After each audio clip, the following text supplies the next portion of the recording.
Hey everyone, thanks for joining us today. I'm Kristen Ashworth and I'm the managing editor of Outdoor Photographer magazine, and I'll be your moderator. Before we get started with our presentation by Jason Bradley, we just have a couple housekeeping things to go over real quick. Number one, this workshop is being recorded, so if you experience any audio or technical glitches during the live presentation today, we'll be sending out an email with a link to the recording of the workshop at a later time. And number two, if you have a question for Jason, we will be holding a short question and answer session after our main presentation is over. You can submit your question to us by typing it into the chat box. You'll see it in your toolbar, which is usually on the right side of your screen. We may not get to all of the questions in the 15-minute period, but we'll try our best to get through as many as we can. Now I'd like to introduce our presenter, Jason Bradley. And Jason does quite a bit. He's a nature and underwater photographer based out of Monterey, California. He's an author, a teacher, an expedition leader, and a printer. Jason wrote the book Creative Workflow in Lightroom, published by Focal Press, and teaches digital workflow in classroom settings all over California. He's a columnist and blogger for Outdoor Photographer magazine. He leads field expeditions for photographers underwater and above. And Jason is the owner and operator of Bradley Print Services, which, unlike other print labs, can help you develop, edit, curate, and will work with you to evolve your portfolio of work in all kinds of media. Each year in the spring, Jason leads a workshop to Joshua Tree National Park that explores night photography and light painting under starry skies, so we thought it perfect to have him present this webinar on shooting at night. Take it away, Jason, whenever you're ready. Thank you so much, Kristen. Of course, you can hear me, correct? Yes, I can hear you. Last minute sound check. Good. Thank you so much for the introduction. Thank you to you and to Outdoor Photographer for having me today. This is going to be fun. I have a lot to cover. I have many, many slides in the short amount of time that we have, so let me get started.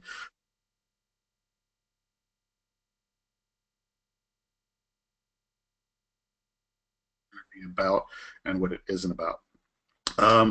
The focus, even though there's all kinds of night photography that can be had in city, out of the city, nightscapes, meaning landscape photography, telephoto night photography. Our focus is going to be, since we're talking with Outdoor Photographer magazine, on outdoor, in nature landscapes, and more specifically under the stars, be it moving stars or stars still, what they are. So let's get started. Here's what we're going to be talking about through our 45 or 40 to 45 minute discussion. We're going to talk about how shooting at night, of course, is different than shooting when the sun is up. What are the tools of the trade that we should have in our arsenal when we get out in the field? How to plan our shoots. What the camera settings are that I recommend for starting night photography. Proofing your image when you're out in the field, and then how to develop images. And I'm a Lightroom user, as Kristen mentioned, wrote a book recently on Lightroom, so that's the suite that we're going to use when I give a tip or two on how to develop our images. So shooting at night is different. This is obvious because it's dark, and to get more obvious, at night it is dark. It is hard to see in the dark. It's hard, therefore, to focus in the dark, and it is hard to compose in the dark because, I mean, the sun is down and we can't see anything. So it's just much harder to do what we normally do with photography at night than we do during the day. Landscapes, as it is, even without the sun being down, is a challenging part for photography. Compositions, landscape compositions can be complex and they can be chaotic. For me, when I was getting started with photography, doing wildlife and close-up stuff was always much easier for me because I had a thing to focus on. But going into forests, going into areas where I was doing landscapes was much more challenging because I had to make sense of all of these different elements. Here's an example, not so much of a landscape, a close-up, but this is how we mentally, at least how I mentally approach landscape photography. I come up to a scene, this particular site of a barn that I saw in Alaska, walking around a harbor, interested in me, and I stopped. And there was something about it that I like. I took a picture of it, and of course, it doesn't do much for me, but once I slow down, once I think about what stopped me, what interested me, and simplify my thoughts and then my compositions, I end up with something that's a little bit more pleasing. Photographers, of course, make rules with composition to help us simplify chaotic and complex scenes. This black slide is not just a night photo. This is in Lightroom. Let me turn on the crop overlay tool, and you can see that Lightroom gives us guides. Here are our image separated into thirds, and if I hit the OK for overlay, we can see that it gives us suggestions for diagonals, for triangles, more thirds, Fibonacci ratios, more Fibonacci ratios that are in different orientations, aspect ratios, and so on. There are all kinds of rules to photography that we create to make compositions. Some of you may have also heard of the rule of odds, the rules of space. We're taught to look for patterns. We're taught to look for things that can frame other things, leading lines. There's lots of rules in photography to help us make sense of this stuff.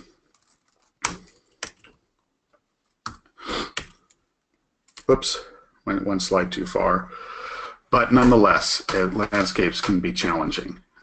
Here I am at a place in Olympic National Park trying to find patterns, not dealing with rules of thirds, not dealing with leading lines, but just trying to find patterns. Landscapes can also be about depth. Here in this image, I have foreground, I have middle ground, and I have background. Depth is another way that we can make sense of landscapes. More patterns. Foreground, middle ground, and background. Again, an example of framing something from Yosemite. And here we have some leading lines bringing us into the center of the frame. And more leading lines. Either way, the idea is to simplify as we go. So really what I was doing here, this side of the bar in Alaska, I figured out what caught my eye was a pattern, and I focused in on that. I brought this quote up here because it makes sense for transferring our perspective from shooting in the day to shooting at night. For photographic composition, I think in terms of creating configurations out of chaos, rather than following any conventional rules of composition. The way I suggest to do that when we're dealing with landscapes at night in this new situation is to simplify. I suggest to start by creating simple compositions. Think simple background, think simple foreground.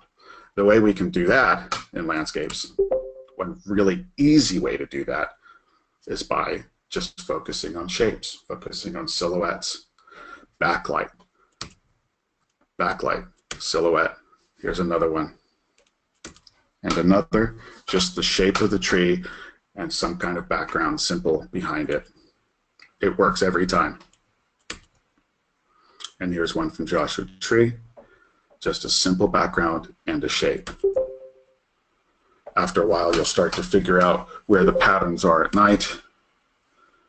But know that at night, we do not have the luxury of thinking about foreground and middle ground and background. We cannot see. Sometimes we'll be able to go out into nature when we have full moons and we can see some depth, but we still are not going to be able to capture this kind of depth like we're doing for the day. So focus on simple compositions like this is my first suggestion to everybody when starting with night photography. And here's the good news. If you can start to do this kind of stuff, focus on shapes, focus on backlighting, taking that next step to lighting something up and getting into a light painting technique is as simple as doing this and then adding a little bit of light in the foreground. Easy to do. So that said, let's start talking about some of the tools that I suggest we all have to have when we're first starting out. Obviously, the tripod. We want to keep our camera still. We're doing longer exposures at night than we're able to do in the day. And if you're doing this kind of photography, I would suggest getting a good tripod. This is a tripod that you can get. It's $40, and some of you might have this. I would suggest not to use this. Don't mean to diss your tripod if you already have one of these, but getting something that's a little hardier, a little sturdier is absolutely something that I suggest to do to hold up heavy equipment, and most importantly, to be stable. Tripods like this that are more affordable tend to be a little bit more fragile and are not nearly as sturdy as heavier duty tripods. And if you're the kind of photographer, and if you're tuning in, I suspect you are, that is interested in night photography, then you're taking your craft a little bit more seriously, even if you're just starting out. So put aside the $20 to $40 tripod, get into something a little bit more substantial. I recommend carbon fiber lightweight tripods. Gitzo, of course, has been a standard in the industry for a long, long time, 4 decades. Can't go wrong with Gitzo if you invest in one of those. Here's a Sirui, as it's pronounced. This is what I use. I think bang for the buck. Sirui is a great tripod. And here's one with a center stem as opposed to no center stem in this one. But moving on from one that's a little less sturdy to one more sturdy is absolutely something I would recommend, especially if you're getting into exposures that last more than 10, 20 seconds, but into the minutes, 10, 20, 30, 40 minutes or even longer for your exposures. Got to have something sturdy. Let me go back a second. Also notice that the Gitzo on the right-hand side, usually these kinds of tripods don't come with tripod heads. You're going to want to look at tripod heads as well. I would suggest not using something like this for nature photography. These tripods with all of these different handles are better suited for more precision alignment of your camera into a scene for studio work, that kind of thing. They're harder to maneuver. You're going to want something that is that you can maneuver quickly in the field. So ball heads are the way to go for that. Here's one that's made by Really Right Stuff. In addition to Gitzo, Really Right Stuff is a manufacturer of tripods and tripod heads, and they make fantastic equipment. So ball heads with these types of wing nuts on the sides, and then allowing you to apply pressure to it or release pressure. And then you'll be able to take the top of the ball head and move it around very quickly to anywhere you want. Is a much better way to go. And as you can see on the top, a lot of these tripods even have levels. So that way you can make sure in odd terrain you can still be level. Okay, tripod, very important. Oh, here's some recommended manufacturers. I mentioned Sirui, Gitzo, Enduro is another one, 3-legged thing, and of course, Really Right Stuff. All of these manufacturers, I think, make great tripods. Again, bang for the buck. Sirui seems to be one of the better ones out there, but you can't go wrong with any of these. Remote shutter release, an absolute must-have for night photography, especially if you're doing exposures longer than 30 seconds or so. Here's one for Nikon. This is a cabled one. There are some cameras that do have wireless triggers. I prefer, just personally, to be hardwired to my camera. This is another version of a Nikon shutter release. This one here with the display does a lot of fancy stuff. You can not just hit the trigger or hit the shutter and hold it there with this one, but has a built-in intervalometers, timers, alarms, all kinds of stuff built into it that can help you do different types of night photography and time-lapse photography and so on. This is more of a simple model that allows you to just hit your shutter and hold it in place for a period of time. Here's an aftermarket version that works with both Nikon or Canon and has different kinds of adapters or cables that can plug into different kinds of cameras. Flashlights for light painting, light sources, artificial light sources to bring in the field with you. I suggest playing with this stuff initially. Try stuff that's big, try stuff that's small, and there's warm flashlights or warm colored flashlights and cool toned flashlights. Mag lights are one of my favorites because they're built tough, so to speak, and there's big ones, there's small ones. They make LED lights, they make tungsten lights. I always make sure I have different mag lights when I go out in the field with me. Here's what I mean by cool toned and warm toned lights. Tungsten lights, like I said, mag light, for example, makes both LED and tungsten lights, and if you're lighting something with a tungsten bulb in it, you're going to tend to, say, your daylight balanced or even even auto white balance on a lot of cameras, your light will still show up warm. I'll show you slides as we go on of what I mean by warm color or yellow color. And then moving to the right, you can see LED lights tend to be more cool or bluish or greenish in color, and just give you a very different feel with your painting. So sometimes depending on what you're shooting, you're going to want something warmer, you're going to want something cooler. Sometimes you're going to even want both. You're going to want to have a mix of tones with your subject and your foreground. There'll be a handful of images that I'll show you as we go where I'm using both kinds of colors as we go. Wide angle lens with an f2.8 or as wide of aperture as you can get for that. Highly recommended. Lenses with variable apertures or lenses with smaller apertures are fine if that's all you have. Ideally, you're going to want to get something that is going to be faster. The glass tends to be better on them, and most importantly is you do have the opportunity to open up to the wider apertures if you need it because, well, it's dark at night, right? So wide angle lenses, f2.8 is the goal to have. Here's a version of my favorite Canon lens for doing this kind of nightscape, starry nightscape photography. A Canon makes a 16 to 35 ultrasonic 2.8 lens with low dispersion glass. And this is the lens that I use. I'm a Nikon shooter for most of my stuff, 14 to 24 2.8. Nikon does make a 14 prime as well.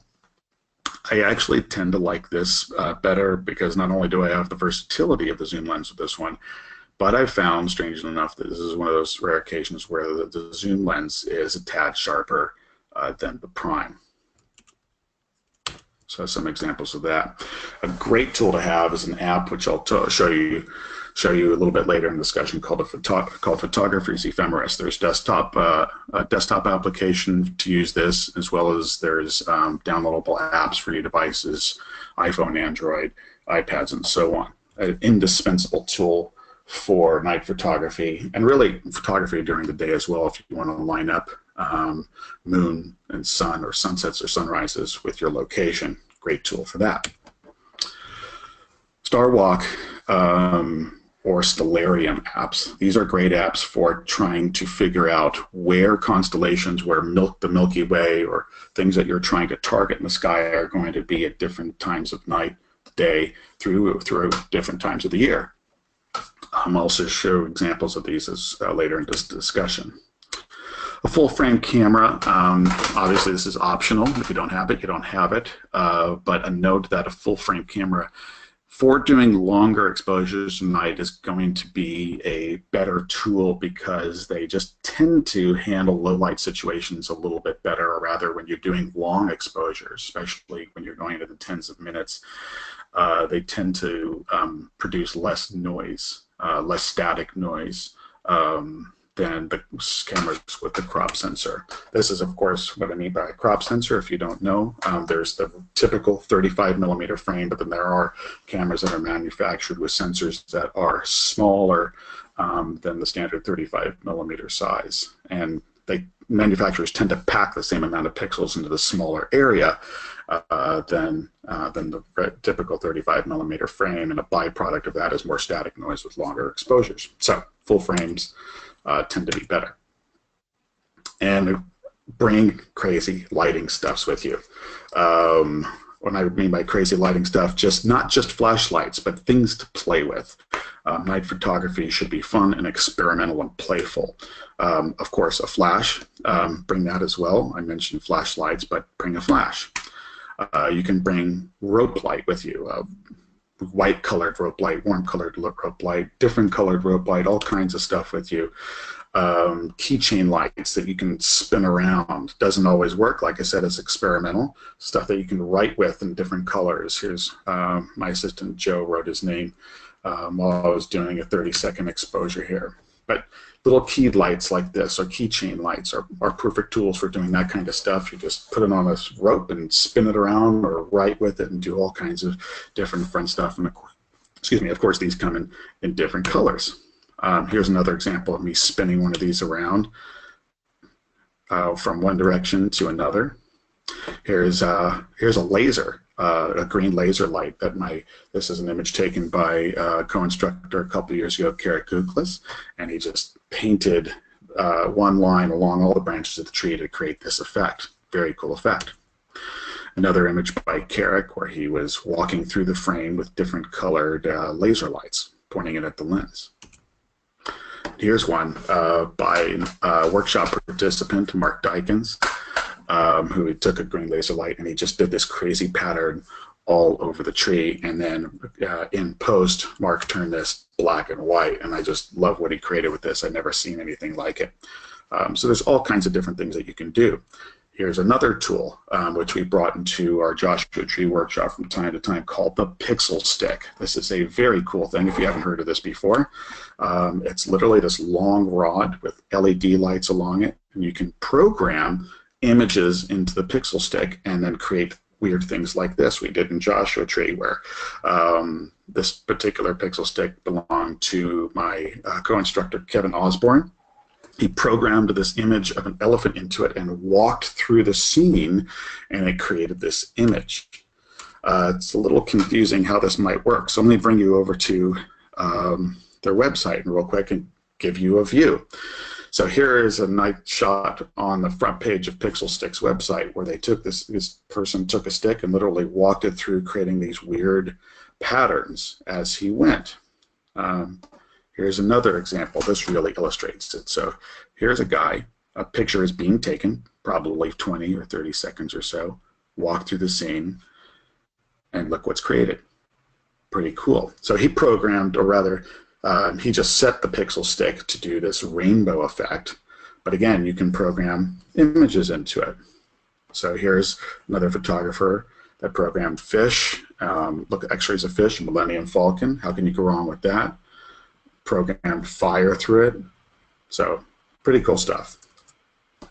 The Pixel Stick. Lightsaber is a fun tool. We've brought these into the store, into our workshops a few times, but they're fun because you wave them around, all kinds of different color effects can be created. So bring weird stuff to play with, to be experimental with. That's the fun of doing night photography, in my opinion. Planning your shoot. This is important. When you're going out to the field, you should have some consideration of what you're getting yourself into. Do you want moon? Do you not want moon? Can you schedule stuff with one or without, with the moon or without the moon, depending on what kind of shots you want to get? The workshops we do in Joshua Tree National Park every year, for example, I always schedule them. I make sure that we schedule them when there's no moon in the sky to help maximize their potential for having starry skies. Moonlight makes things a little bit more challenging with starry skies. You can still get stars, but one of the targets that we do is to get long exposure. So anyway, with or without the moon when you're planning. Here's some of the complications that can happen with moon. I took this in Mono Lake. These are tufas in Mono Lake, and for this particular shot, there's moonlight here.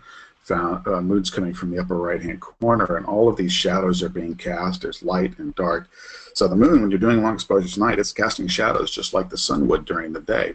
And it's hard to balance that sometimes, especially at night. So took another shot. I put the moon directly behind one of the tufas. You can see the moon hiding here. And then I took a flashlight, a mag light, if you will, and I painted it evenly throughout. So this one I liked a little bit more than the last shot. Here's one from Joshua Tree with moonlight as well. We do have light here, though, coming from the Palm Desert to the south, but right behind this Joshua Tree here, you can see this glowing more blue than this amber color. This is another shot that I did where there's moonlight. So you can shoot at night. You can shoot when the moon out is at night and still get stars. It's just a little bit more challenging if your goal is to get just beautiful star trails and that kind of stellar photography. Another consideration then is, do you want stars moving, star trails, to keep stars still? Do you want Milky Way in your photo? They consider that kind of stuff. Those tools that I'll tell you a little bit more soon about will help you figure out what times of day, say, the Milky Way will be around, like photographer's ephemeris or stellarium. But anyway, here's a shot, for example, with the Milky Way. Taken by my assistant, Joe Placco, not too far from where I live in Monterey at Big Sur. And then here's a shot of moving stars and a shot with stars sitting still in the frame. Which do you want? How do you plan for that? With or without light pollution. Light pollution is something that absolutely should be considered where you're going. Here's another shot of Joshua Tree looking to the south toward the Palm Desert. A lot of photographers hate light pollution. I like it or don't like it depending where I am. One of the reasons I actually prefer doing workshops in Joshua Tree National Park is because I think the light pollution works with these strange trees that you can find there and the strange landscape and topography.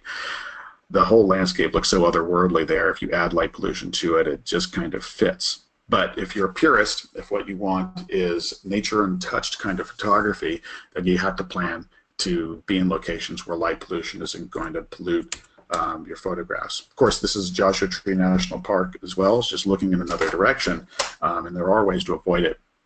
You have to plan. You have to plan. Night maps. This is a tool. Let me go back to the internet and take you to this website here, nightearth.com. If you do Google search for night maps, there's different tools that you can use to find out, well, I'm going to shoot in this location, and what does the night sky look like, or excuse me, rather I should say, what does the landscape look like in terms of light pollution? Are you close to cities? Are you near cities? What direction are you going to be shooting in? And do you have to worry about light pollution? Night Earth is a great tool because I can zoom in a Google Earth kind of style, and I get to see where the big cities are in relation to where I want to be. So here I am zooming in. There's Los Angeles. The Joshua Tree area is right around, actually it's just north of there. So I can zoom in. And then, yeah, here's the Palm Springs Desert. This is what's causing the light pollution, some of the photos that I just showed you. This here is 29 Palms. That's where we stay to do our workshop. So coming to this part of the park, which is generally where we shoot and looking this way, I'm going to get light pollution. However, if I'm in this part of the park and I'm looking this way, probably won't see it. So this is one tool to help us plan. Of course, anywhere around Los Angeles, forget about it. But Night Earth. Again, photographer's ephemeris. Let me show you, go back to the web again. Oops, photographer's ephemeris, or if you just type in photoephemeris.com on the internet, you'll be taken to the website, and as you can see as I scroll down here, there are apps that you can get for iPads, for Androids, for iPhones, and so on. There's also desktop applications for this as well. Oops, let me scroll back down, and if I click on this, here's a cool thing, that if I go to the photographer's ephemeris for desktop, there is also a web version for this. Where did that go? Yes, start using the TPE, or photographer's ephemeris, for desktop web app. So if I click on that, completely free to use, this pops up. And also, like a Google Earth, rather a Google Maps kind of interface, I'm able to zoom in and zoom out of very specific locations. I could type locations in here, and then I can click off or on these lines, and then these lines represent, this yellow line is this path of the sunrise on this date at a particular time of day. Orange is the path of the sunset on that date at that particular time, and so on. So you can change your location. You can click on all of these different things, moonrise, sunrise, moonset, sunset, to get a feel for what's happening. But this is a great way to plan your shoot for where you're going to be in relation to where the moon might be as you go. Star Walk and Stellarium. I hear Stellarium is great. I personally never use it, but I know a lot of other photographers that have used it as a desktop application strictly that allows you to plan your shoots kind of in a way that photographer's ephemeris does, but also then look at constellations and plug your constellations into the direction in which you're looking. Star Walk does a similar thing, and I love it because it's a mobile app. Here's a view for example, or a screenshot of my StarWalk mobile app. Here I am looking west, and I'm looking west. This is a view for 12 o'clock or noon. And what's great about this is I can click on a couple buttons. I move this slider up and down and change my time from, say, noon to 8 o'clock at night, and I can see at 12 o'clock at night still looking west on the same day, while the Milky Way is going to be right here. So if I'm planning Milky Way shots, I just point the compass in the particular direction, see where the Milky Way is, change the date, change the time, and it can be today, it could be next year, next month, whatever you want to do. Also, I can change the locations in StarWalk app to anywhere I go on the planet. So great app for looking at constellations and planning constellation shoots based on where you're going to be. This is an obvious one, but something that you need to absolutely consider, especially if you're going to be shooting, if your goal is to shoot with stars. If you're not shooting in Joshua Tree and you are a purist and you don't want light pollution, the sky is not going to be lit up. You're not going to see anything if it's overcast sky. So don't forget to check your weather app. If there are clouds, partly clouded skies, it's not a showstopper. It works. It can work. Here, for example, going back to this image, this is an image, of course, with light pollution, but clouds work. And I would suggest, however, that you shoot in about 30-second increments or 20-second increments, doing really long exposures, tens of seconds, 30 minutes or more. The clouds just end up creating this haze effect over your sky. That doesn't work too well. So if it's partly overcast, just remember to stick to 30 seconds or less, and you'll get a nice effect of clouds moving through the sky. Camera settings. Noise reduction settings. I suggest for high ISO noise reduction settings, I know Canon and Nikon have these settings available to them, and I think most other camera manufacturers, but nonetheless, if you have them, high ISO noise reduction is common. Just leave it on normal. You don't need to change it. This is a default setting. Long exposure noise reduction, I would suggest turning this off most of the time, depending on how much static noise your camera is creating. But the problem with long exposure noise reduction is it takes a long time. For example, if I do a image or an exposure that's 40 minutes long, with long exposure noise reduction on, it actually takes an additional 40 minutes after that for the computer to do its processing to minimize your noise for long exposure. So instead of a 40-minute exposure, it's actually taking you an hour and 20 minutes to do one exposure. So if you have the time, go for it. You'll have less noise in your images, but it just takes so much longer to do it when you're doing long exposures. For example, here's an image that was created by a workshop participant. Oh, I forgot her name. Let me look at it real quick. Trudy Ripple.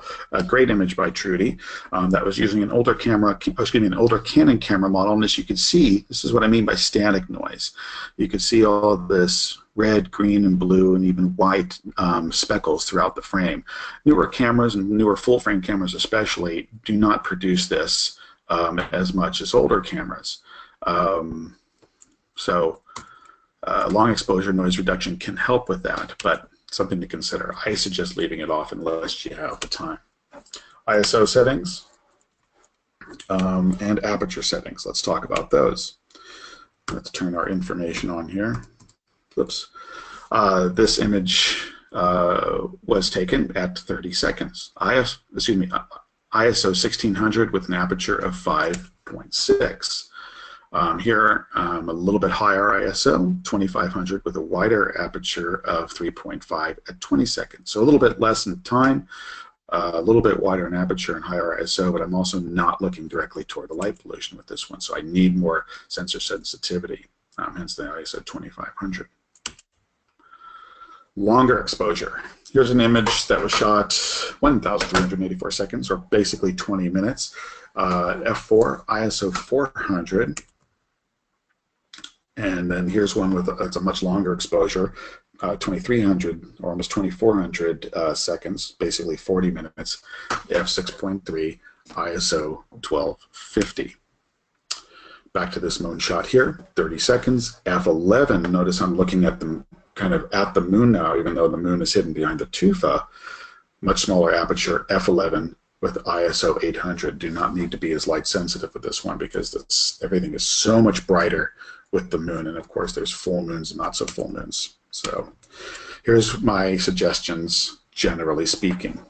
High ISO noise reduction normal, long exposure noise reduction off, ISO with moon 400 to 1200 depending on moon intensity, and ISO with moon 800 to 3200 depending on ambient light intensity, and aperture with moon f5.6 to f11 depending on also on moon intensity, and with no moon keeping things around the f4 to 6.3 range. Things are much darker here depending on ambient light and depth of field requirements, of course, meaning that if you do have the opportunity to get some depth in your frame, try and push your aperture to 6.3, 7.1 if you really need it, but you're just not going to be able to do that most of the time when you're out in nature when there's no moon out.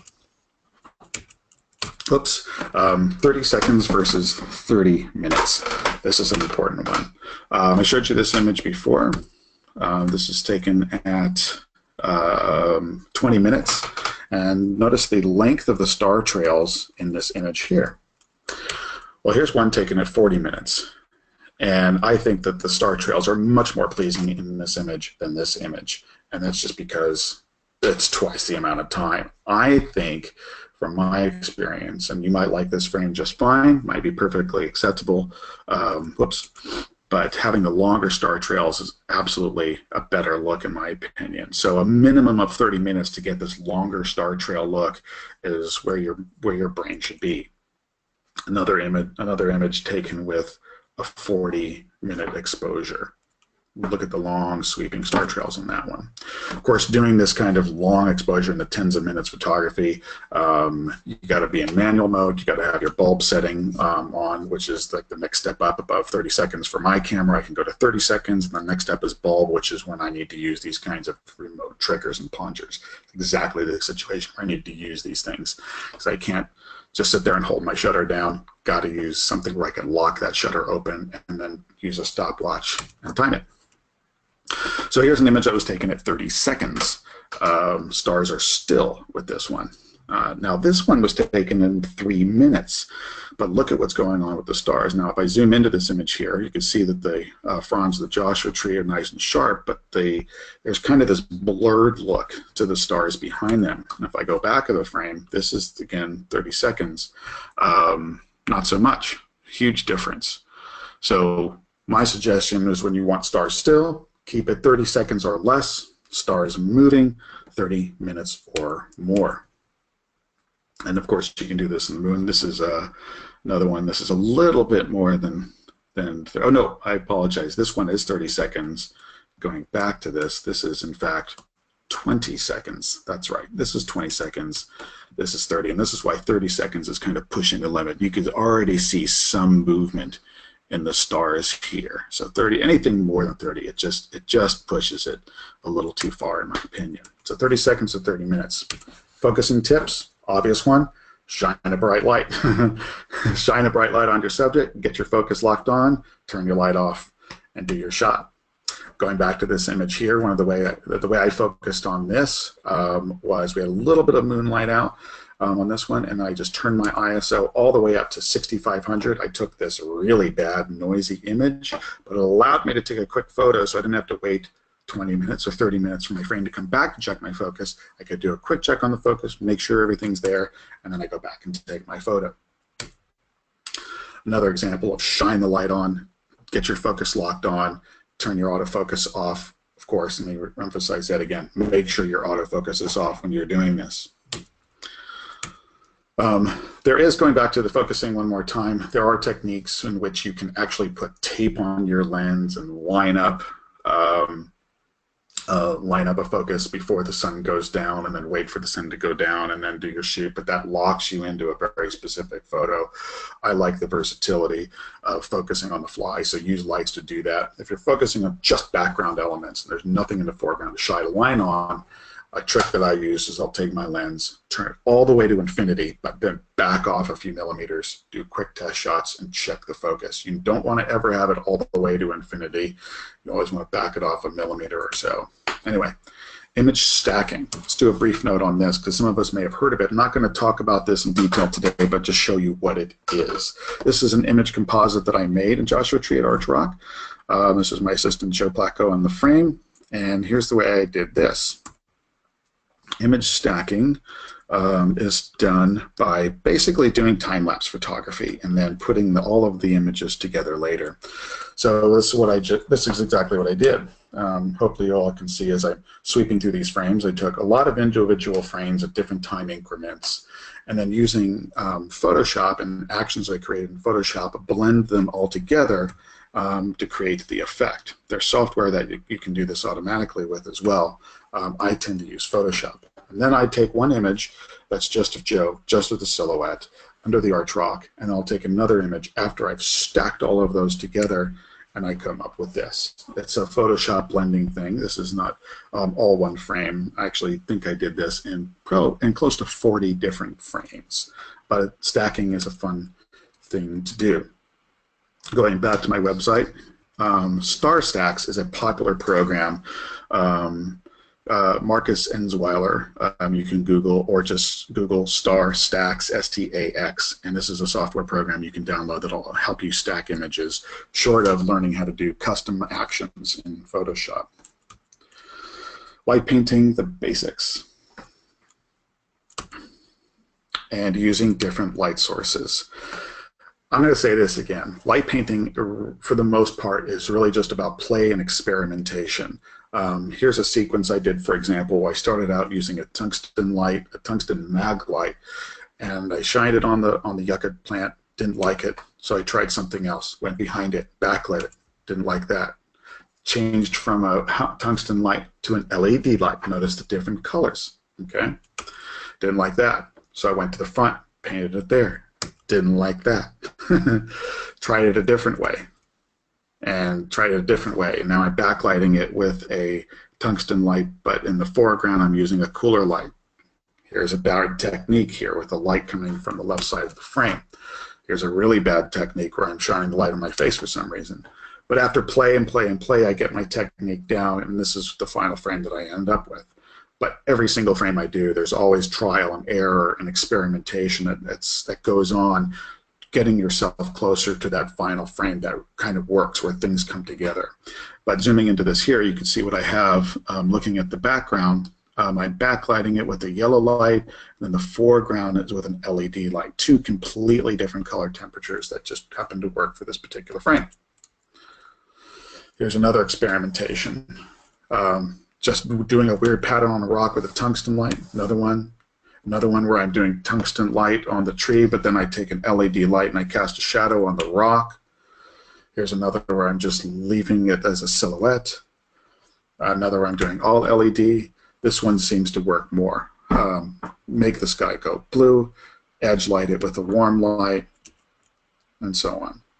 This one also works as well. Everything with a warm light on the tree, warm light on the rock casting the shadow. I liked this one very much. A little bit brighter on the rock, and so on. But again, get playful. Going back to this image here, that didn't quite work. I played with a keychain light, swinging it around, swinging it around, swinging it around, which eventually brought me to this. I was starting with different colors, where the keychain light wasn't working very, very well, but the different colors was intriguing for me, and I ended up liking this a little bit more. Playing with different colored lights. Here's one of painting a Ocotillo tree with a red light against the blue starry sky.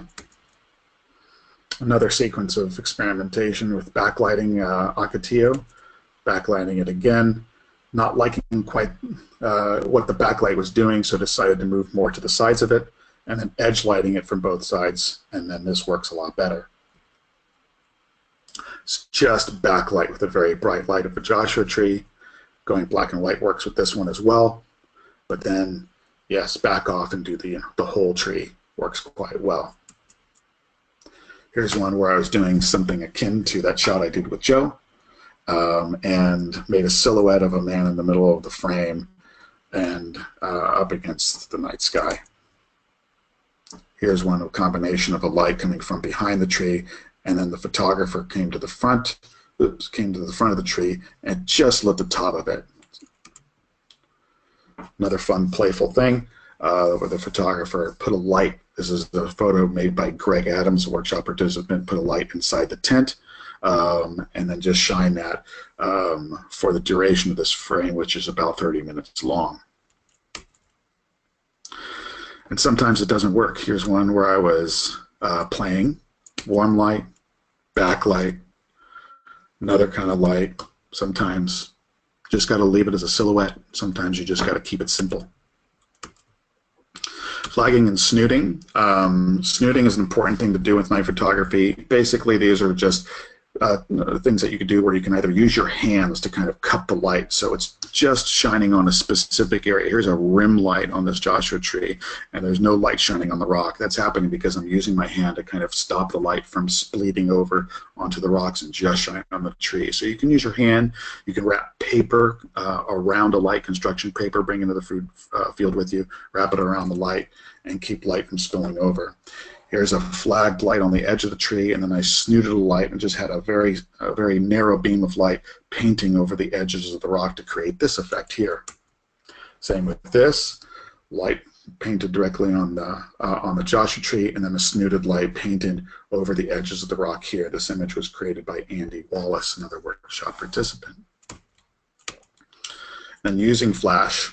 Flash allows you to play with doing all kinds of things. You can do strobe effects with flashes if that's built into the strobe that you have. But flash is best used for night photography if you happen to be dealing with subjects that are moving a lot. In this particular scene, this Ocotillo is susceptible to being just moving around in the breeze because it's such a spindly, twiggly thing. So using a flash can stop the motion of it. Using a flashlight over 20 seconds or 30 seconds isn't going to cut it, so I have to use a flash. Flash also gives me the opportunity to create these cool motion effects. Whether I'm shooting Nikon or Canon, if I'm doing a 10, 20-minute exposure, I can just manually pop a flash as I'm panning along the tree, giving this cool black background effect to the background, and then stopping the motion of the Ocotillo itself. Of course, you can use flash to light up things with longer exposures as well. This ghosting effect is because I have this tree moving in the breeze over a 40-minute exposure, but the flash at the very beginning of the frame was able to light it up and stop the motion. So I use flash when my subjects are susceptible to movement. Proofing your image. So important. I'll be brief with this one here, but trust your histogram, not your screen at night. This is so important. Let's quickly look at this histogram here. And this is where you want your histogram to be, okay? When you're looking at the back of your screen at night, it's deceiving, and that's going to look much brighter than it may actually be. So don't trust your screen, even though you look at it, you quickly think, wow, that looks good, everything's bright, everything is colorful, yada yada. Don't trust it. Look at your histogram. You do not want your histograms to be down here. Let me move this. You do not want this look for your histograms, even though looking at the back of your screen at night, that might look like a perfect image. Don't trust it, okay?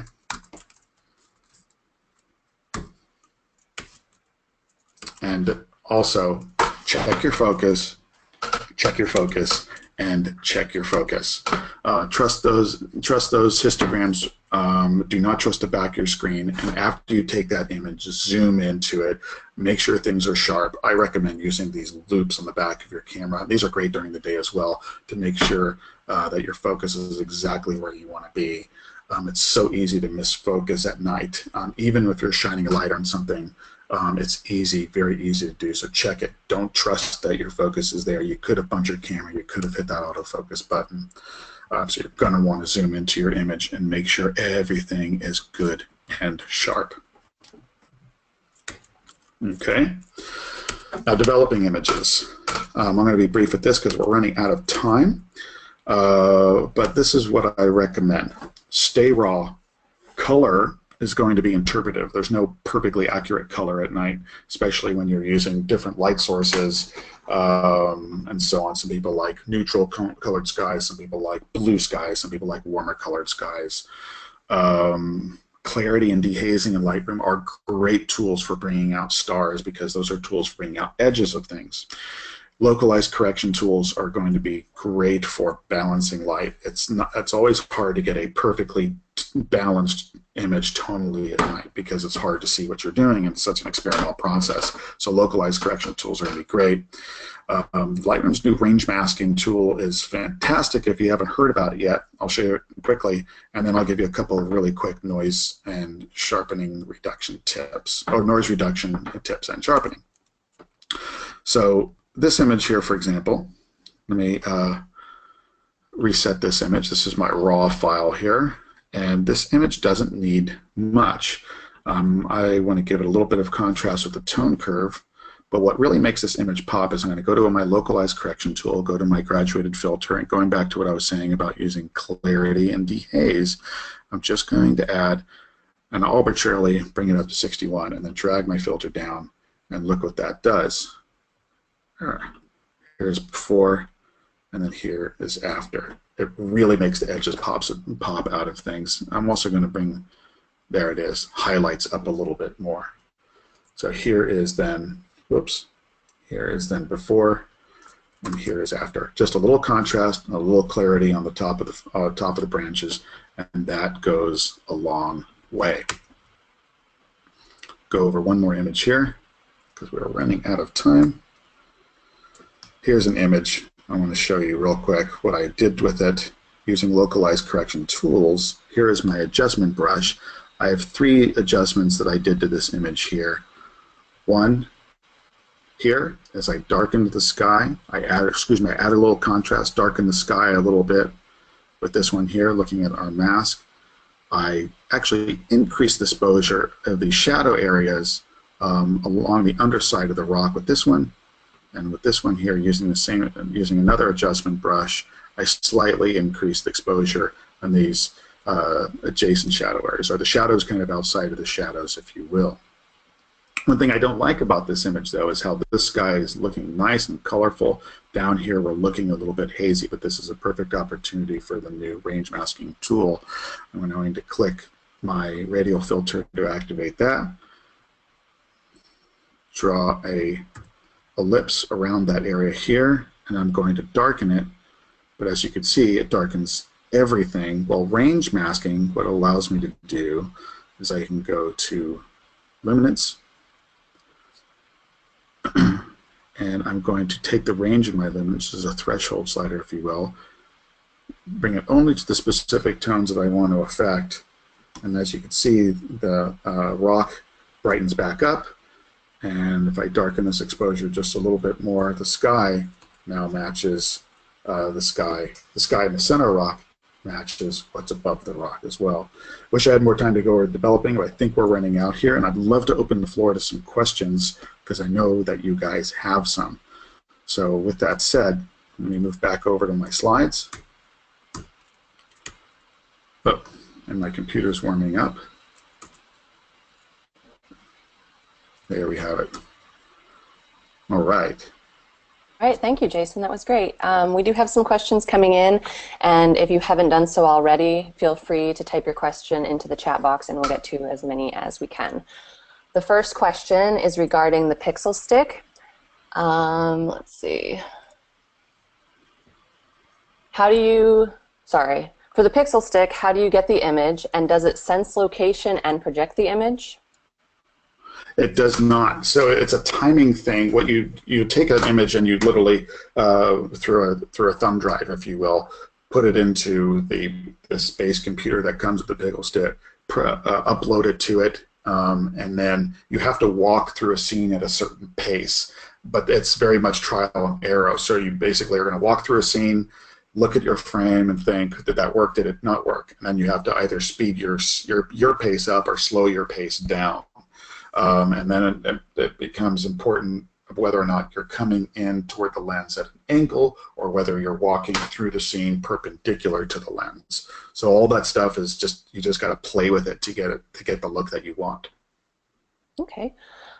Do you find it more beneficial to have a long exposure versus multiple exposures at a shorter time, and why?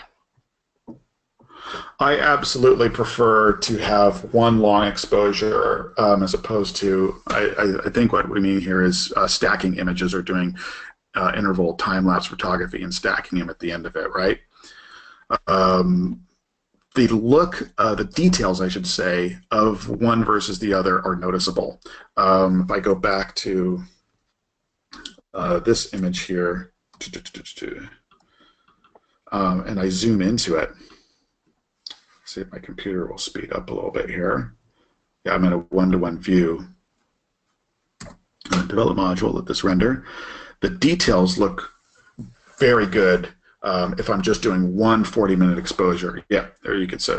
All of these lines of the star trails are seamless, they're smooth, there's no interruption in them at all. But if I'm doing star trail photography, even if it's done with the best of technique, you could see a difference. It's not smooth, straight lines. You could see stuttering patterns. You can see gaps in them depending if it's not done 100% perfect or not. So if my end goal is I want a print of this as opposed to putting something on Instagram, which I hope that is everybody's goal, then the details matter.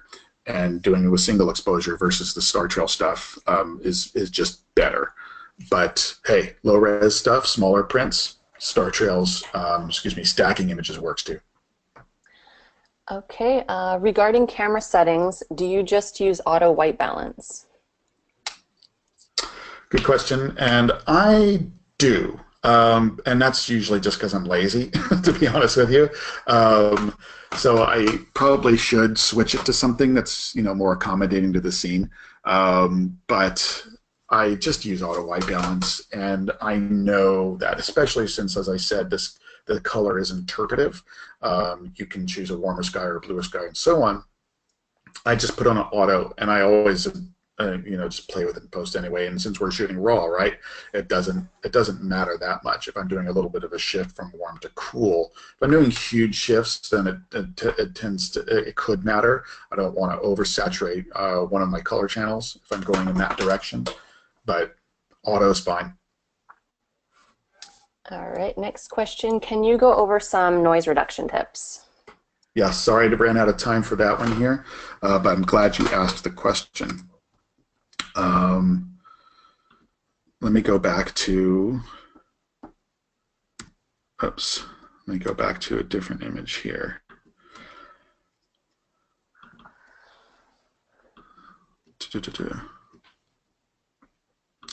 I'll be a little brief with this one, my apologies, but noise reduction in Lightroom is very easy to do. There's no noise, I should say, yeah, there is no noise reduction added to this at all. And this image looks pretty good, but you can see it's a bit grainy. There's more of an art than a science to noise reduction and to sharpening, frankly. I would really just suggest to move the slider over until that pattern is minimized. I don't know if you could see it just kicked in there. That noise pattern now just smoothed out. Here's going to be the before. Wait for it, wait for it. There's before. Everything looks gritty, kind of sandy. There's a texture to it. Kicking that back in, it smooths everything out. Now this is a little heavy-handed with noise reduction on this one. So I would say, even though I said there's more of an art than a science to this, the goal is you don't want things to look too smooth. Let me back off a little bit here, bring a little bit of that texture back into it, and that's where you want to be. The trouble with some of these photos, when I was showing you, for example, before an image with a lot of static noise that was created. Sorry, my computer's slow. Let me see if I can find that again. This image actually probably has it. Yes. So this kind of noise, unfortunately, is not something that you can just get rid of with noise reduction filters. This is noise that is, again, created as a static problem with sensors that are just not as adept as other sensors to super long exposure photography. So unfortunately, this kind of stuff is really going to have to be gone through on a very tedious basis of using a spot removal tool and zooming into it and just removing all of the individual little dots. So in short, the noise reduction sliders in Lightroom are for getting rid of that textural noise that's common in all high ISO or long exposure photographs. But the static noise, that's something that you absolutely cannot do in Lightroom with noise reduction sliders, be it color or luminance noise. You have to go through those on an individual basis, and it can be tedious, which is also why before I was saying have a good full frame sensor and you know, make sure that camera's as modern as you could be if your goal is to do long 30-second or more exposures. Okay, and the last question is, do you use any filters? I don't. At night, I don't. I don't use any filters at all. And then during the day, I would say the only filters I use are polarizers and ND filters. Polarizer being the most important filter, I think, for any photographer. But no, everything is filterless. I also do not use graduated neutral density filters. If I have a scene that's contrasty, meaning from top of the frame to bottom of the frame or vice versa, I tend nowadays, even though some of you might be purists and frown upon this, to take 2 frames and then put those together. But generally, I don't do filters. Easier on the pocketbook. Okay, I'm afraid that is all the time we have for today, but somebody did ask if this talk will be available after the live version. Yes, you'll be receiving an email with a link to a recording of this workshop, along with links to some of the apps and tools Jason recommended, and where to learn more info about Jason's upcoming workshop in Joshua Tree National Park. Thanks again, Jason, and to see more of Jason's work, please go to bradleyphotographic.com or to bradleyprintservices.com to learn more about what print services Jason offers. And don't forget that as a VIP member, you have 1 photo critique, which is available to you through your VIP members page. If you have any questions for us, please shoot us an email at vipmember@outdoorphotographer.com or vipmember@dpmag.com. And to learn about all the incredible benefits of a VIP photographer membership, please visit dpmag.com/VIP or outdoorphotographer.com/VIP. All of that info is on the screen in front of you right now as well. Thank you so much for joining us, and we'll see you next time.